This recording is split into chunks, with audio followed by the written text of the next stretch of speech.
I have been perfecting this desk tour for about 2 years now or so, and I've never really had it the way I liked it. I'm kind of a perfectionist when it comes to things, and I don't know if I'll ever have anything the way I like it, but it's really close to the way that I want it. And in today's video, I'm gonna be showing you how it's set up right now.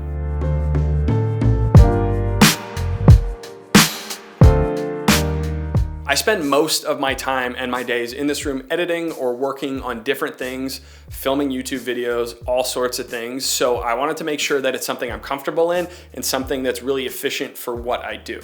Now, this actually used to be the master bedroom, and I used to have my office in the spare bedroom, but I kind of thought, like I'm barely in my bedroom, I use that at night. I might as well utilize the space and make the master bedroom my office so that we could have setups like this for filming YouTube videos. When I did that, we painted all of the walls, we painted all of the trim, we did a bunch of stuff, and in today's video, I'm gonna be showing you everything on my desk and kind of how the room is set up. It is kind of annoying having my master bedroom as my office because now our bedroom is a lot smaller. So I'm hoping on building and getting a studio and office space in the next year. But for now, this is what we're working with. And when I do that, I'll go back into the spare bedroom because I'll film most of the videos at the office. And then I can finally have my master bedroom back. But for now, this is really nice and it gives me a lot of space to do what I want to do. So on the desk, the monitor that I have is a Samsung U28E590.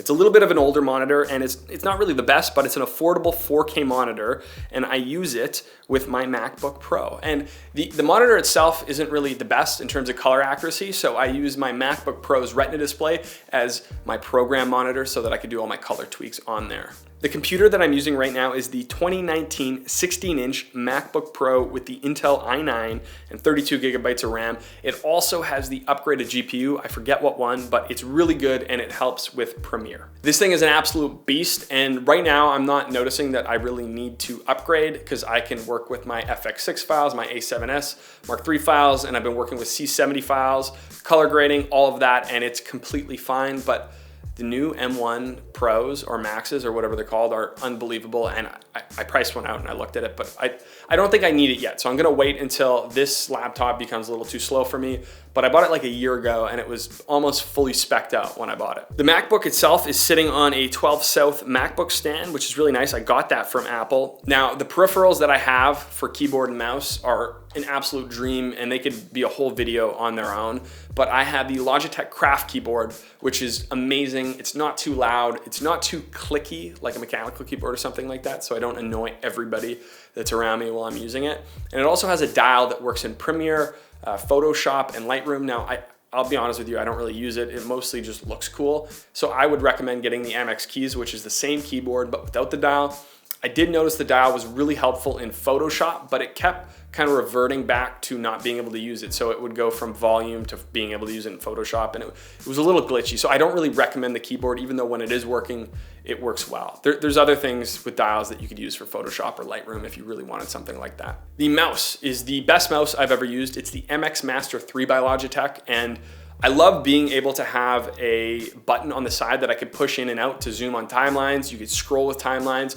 It fits really nicely in your hand, and I had the MX Master 2 previously, and this one's just a little bit slimmer. I have tiny Trump hands. When I'm using the mouse, I need to use the smallest mouse possible, and the X2 seemed a little bit bigger, so I'm happy with the size of this one. So the main part of the setup is a desk, and it's a Vivo dual motor sit-stand desk, which I love. I actually use it a lot. When I bought it, I thought it just looked cool, and it was gonna be a little gimmicky, but I stand a lot with it. Like when my back starts to hurt or if I get a little restless with my ADHD, I just hit that button and then I stand up, and it helps a lot with that kind of thing.